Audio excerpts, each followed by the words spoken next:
foolishness. Why would a blade of the dark moon trespasseth upon the great lord's tomb? Mark the words of mine self, Gwyndolin. Thou shalt not go unpunished.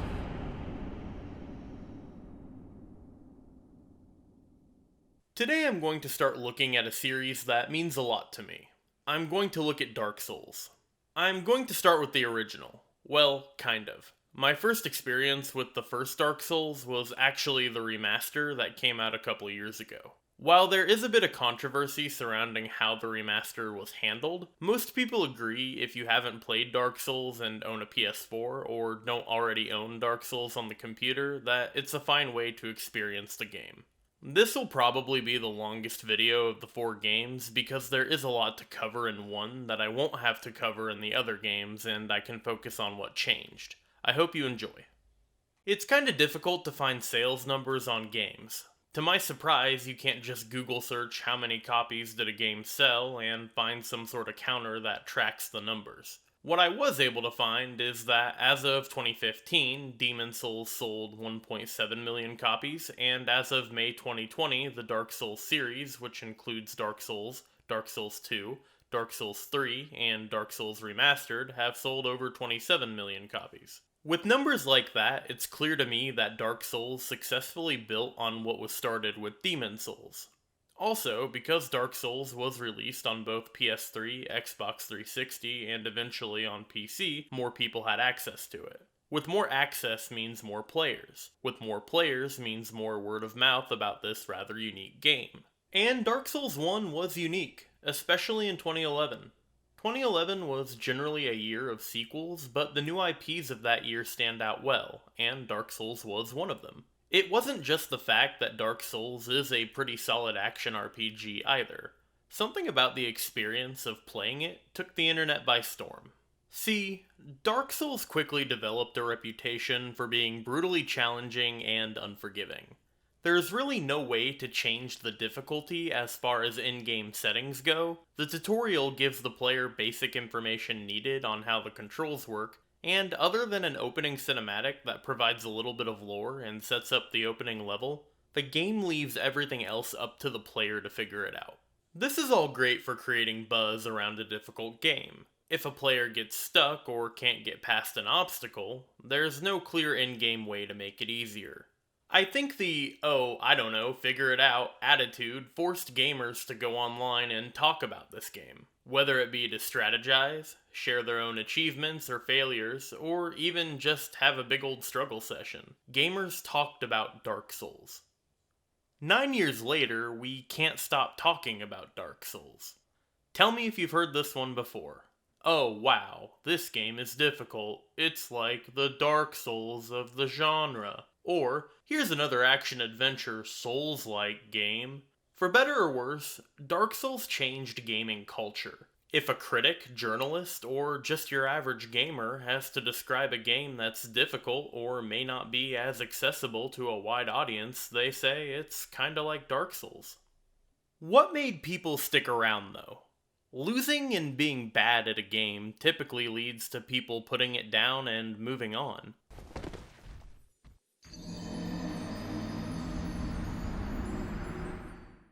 Why wasn't Dark Souls just a flavor of the month game with a difficulty gimmick that would eventually fade into obscurity? What actually was the it factor in Dark Souls 1 that started it all? In the age of ancients, the world was unformed, shrouded by fog. A land of grey crags, arch trees, and everlasting dragons. I decided to replay Dark Souls Remastered again. At first, nothing really seems all that special. It's an action RPG in a dark fantasy world, it has a cool opening cinematic, and a standard character creation screen. The usual suspects are here. The player can start as a warrior, knight, wanderer, thief, bandit, hunter, sorcerer, pyromancer, cleric, or deprived. Deprived is a bit unique because they start out with nothing but a club and a plank shield. Every other character starts out with some sort of armor, weapons, and spells if the player picks a character related to magic like the cleric, sorcerer, or pyromancer. After all that's done, a mysterious knight drops down a key to assist you with your escape from the Undead Asylum, the game's tutorial area. Basically, from here on out, you're on your own. So far, nothing really warrants the praise or infamy Dark Souls gets. You walk around, read the basic control tutorials, light a fire, and encounter the first boss, which proceeds to brutalize you over and over again until you realize you aren't supposed to fight it yet and run away.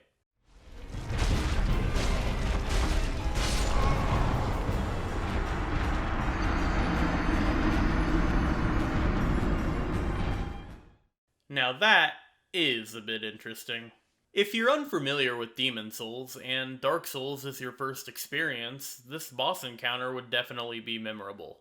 The game doesn't explain that you need to run past the boss to the door in the corner of the room. There is not a cutscene or exposition dump explaining that you aren't properly geared to take on the current threat. The player has to figure it out for themselves. Right away, Dark Souls makes it known the game expects you to ride without training wheels. Once you figure out what the game wants you to do, you get further along in the tutorial. You meet the knight who assisted you with your escape.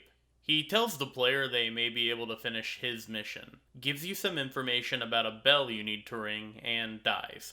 You fight a few more undead, literally get the jump on the first boss, and meet a bird. Tutorial over.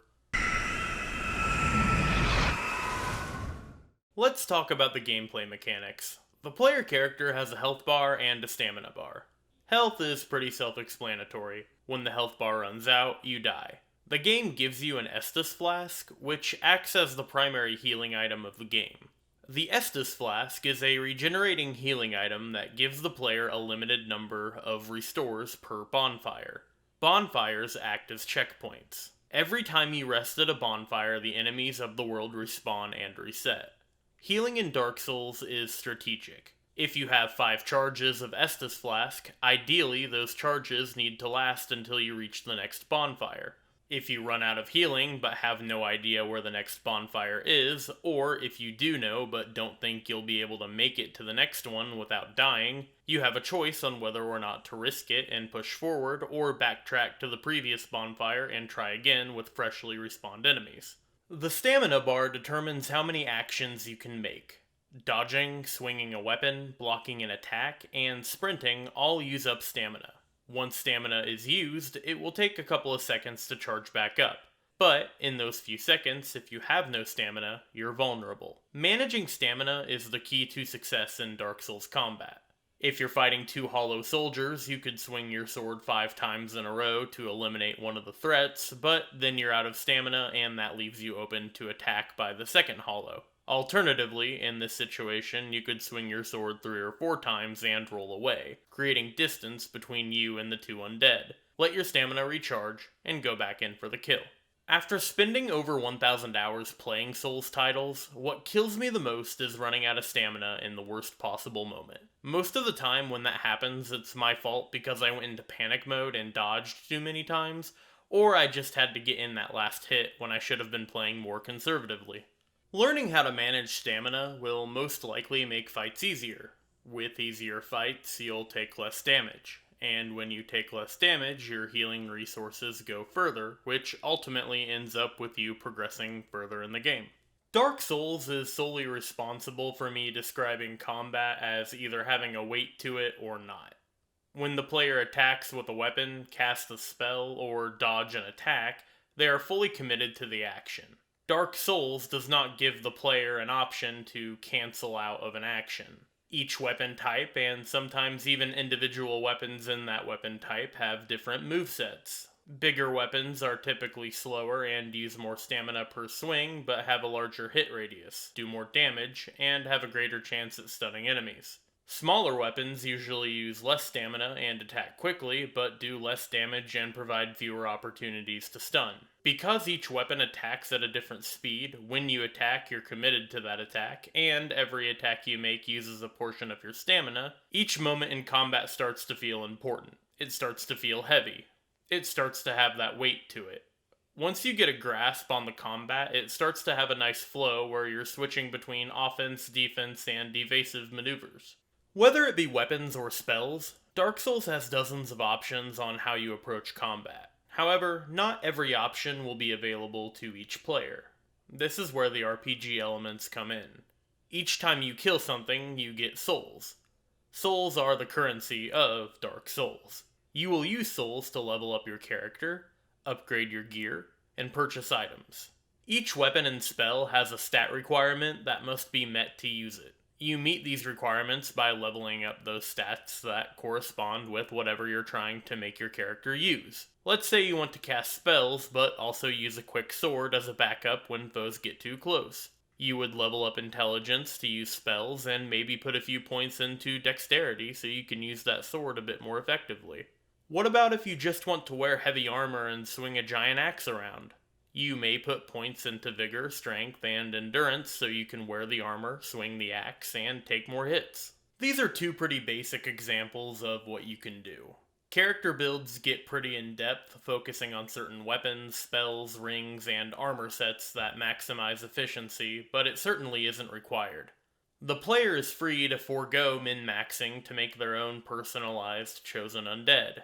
As difficult as the game is, I never felt too penalized foregoing the optimal gear for the more fashion-forward option. So far, Dark Souls sounds like a typical run-of-the-mill action RPG that may just be a little harder than most. The last few big gameplay mechanics set Dark Souls apart. Like I said, when you kill things you get souls, but what happens when those things kill you? Well, you die. And you lose all of your souls gained and go back to zero. When you start over at the last bonfire you visited, you get one chance to get your souls back by going to the spot you died. If you die before you get there, the souls are gone forever. This right here is what makes Dark Souls so infamous. The idea of losing everything when you die is brutal, and in a brutal game like Dark Souls it will happen often. Even in 2020, 9 years and 2 sequels later, if you hopped online and looked at a Dark Souls group, subreddit, or forum, it would not take long to find a post or topic detailing the poster's rage or sadness about losing everything they worked so hard for. Eventually, after losing enough souls, it becomes a normal thing that happens every now and again, and hopefully the player finds it in them to carry on. When you do successfully get back your souls, like with healing and stamina management, it creates another tough choice. You could be in a situation where fighting to get back to your lost souls and successfully getting them back gives you the opportunity to level up a few times or buy that new spell or sword. But do you play it safe and backtrack, or push forward? Then there's the humanity system. You find a consumable item in Dark Souls called humanity. You can use this item to heal yourself, but you can't rely on it 100% of the time because there's a finite amount of it you can find. When you use humanity, the little symbol in the top left of your health and stamina bars increases. You can use that to turn yourself human, and while human, if you have enough humanity, you get a boost in damage resistance. You can also use humanity to kindle bonfires, giving you more healing charges on your Estus flask. However, like with souls, when you die, all of that humanity earned is lost and will have to be picked up. If you die and lose a good chunk of humanity, it can be worse than losing souls sometimes. Unless you're already pretty good at the game, getting more humanity can be significantly more difficult than getting more souls. Humanity is also connected to online multiplayer. If you wish to directly interact with another player, you can summon them into your world to partake in jolly cooperation. To summon others, you must be human. While human, you can see other signs on the ground people have left. Sometimes I would leave my summon sign close to the beginning of a boss fight so a struggling player could bring me in to help. Like with everything else in Dark Souls though, there is a downside to being human and summoning friends to help out. You also open up your world to invaders. Invaders are other players that will come into your world to kill you. As far as I know, you cannot be invaded when you aren't human, but the only way to engage in co-op and get the benefits of humanity are to be human, so there's always a risk involved. I will say though, it can be a serious morale boost if a player invades your world and you just smoke them. It can also be demoralizing when you're trying to summon a buddy for a tough boss you're dealing with and the invaders keep killing you before you can reach the fight. Dark Souls has great boss fights. These are larger-than-life encounters with the toughest enemies the game has to offer. From Software made sure these encounters stand out, too. One aspect I noticed is the music. For most of the game, Dark Souls doesn't really have a soundtrack that plays in the background while you navigate the levels. Dark Souls saves it for the bosses. When you finally reach the end of a level, you're not only met with a dangerous foe, but an absolutely epic score to complement the moment.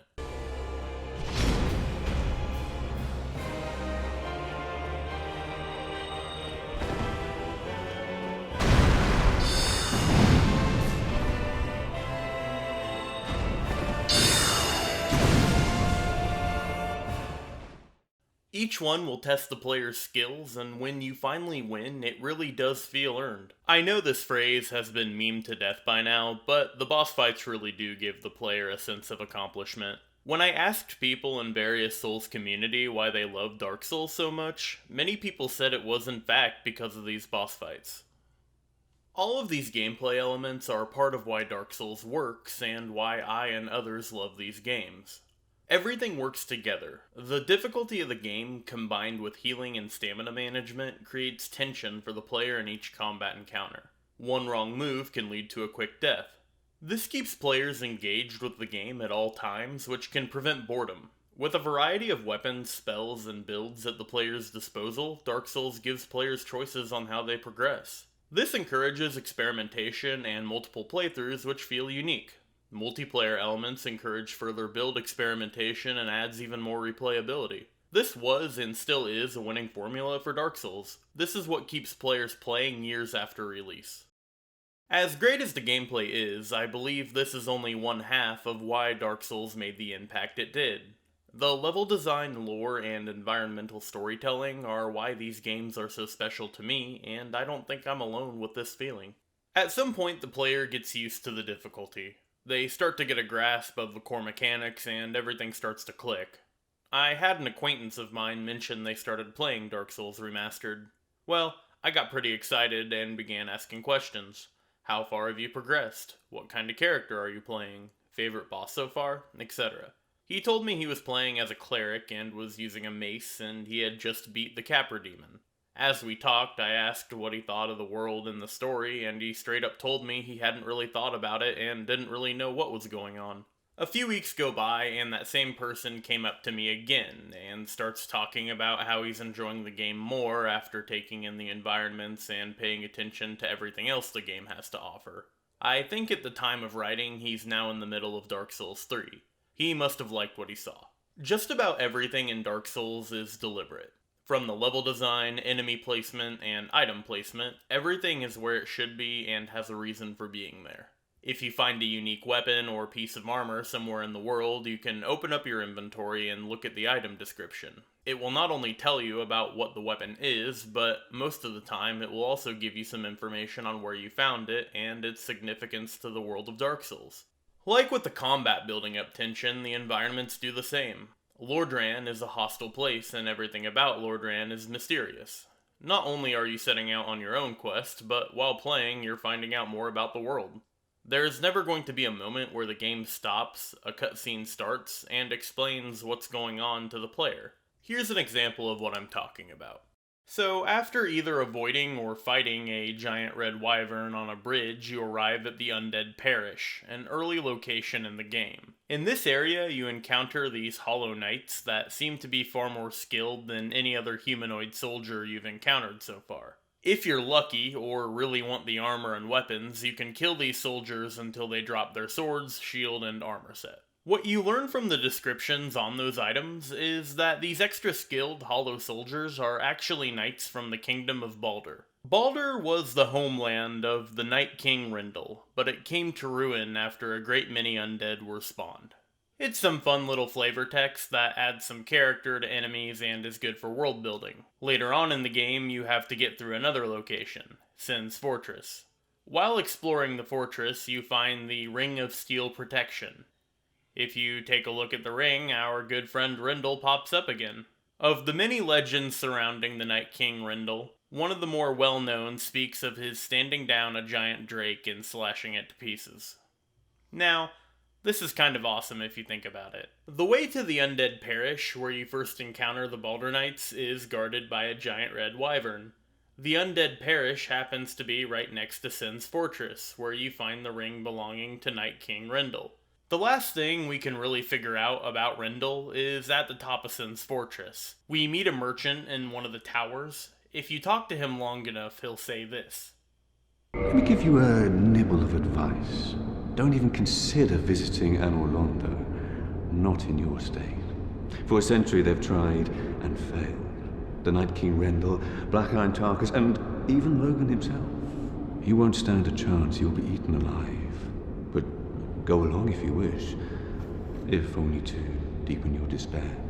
But then you make it through Sin's Fortress. You beat the Iron Golem and you make it to Anor Londo. You, the player character, the chosen undead, were able to do what Night King Rendel, one of the strongest warriors Baldur has ever seen, could not do. You make it to Anor Londo. This kind of environmental storytelling combined with lore can lead to a pretty big payoff if the player takes the time to discover it. Night King Rendel isn't really even a big part of the game. He isn't considered noteworthy compared to some of the bigger names in Dark Souls lore. He isn't even in the game as an NPC or boss. He's just somebody you can learn about through what he left behind. The amount of attention to detail in the game world dedicated to this one character we only read about is incredible from a world building standpoint. Dark Souls is full of moments like this. When I would enter a new location for the first time, I would look around at what I was seeing and I'd try to imagine what exactly happened here. The more you look, the more you will discover. Not only am I learning how to survive Dark Souls, but at the same time I'm learning what it's all about. Dark Souls is like a jigsaw puzzle you don't have the box for and aren't sure if all the pieces are there anymore, but it's raining outside and you have nothing better to do.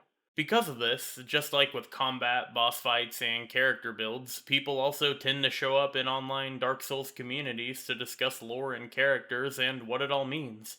YouTubers and content creators have even made entire channels and cultivated large followings on analyzing and dissecting lore from this game and the sequels. The best part, and I consider this great game design, is if a player doesn't care or otherwise couldn't be bothered by the story, they aren't forced to participate in the story and the game will still reward players with new items, weapons, and spells. The first Souls-like game that really hooked me was Bloodborne. While I'm glad it did, I mean without it I wouldn't have ever rediscovered the Dark Souls franchise, it does mean I ended up robbing myself of an experience. It makes it hard for me to critique this game. I could easily say, in comparison to the later entries, the combat doesn't flow as well and appears dated.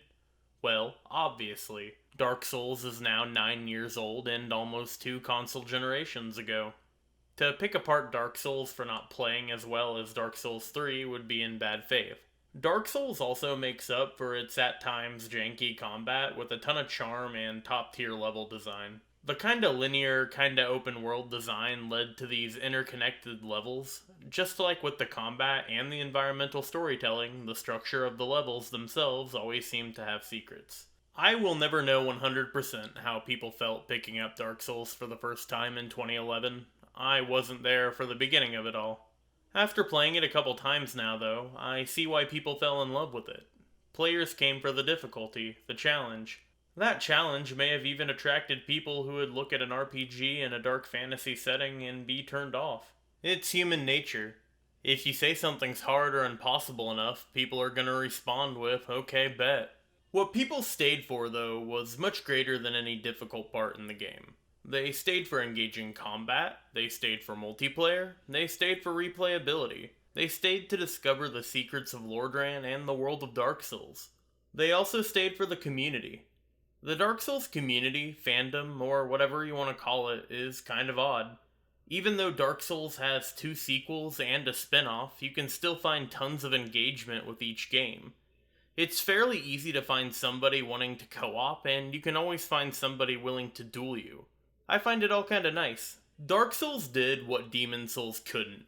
Find mass appeal in the strangest of places. Dark Souls is the start of what would come next, and what's coming in the future.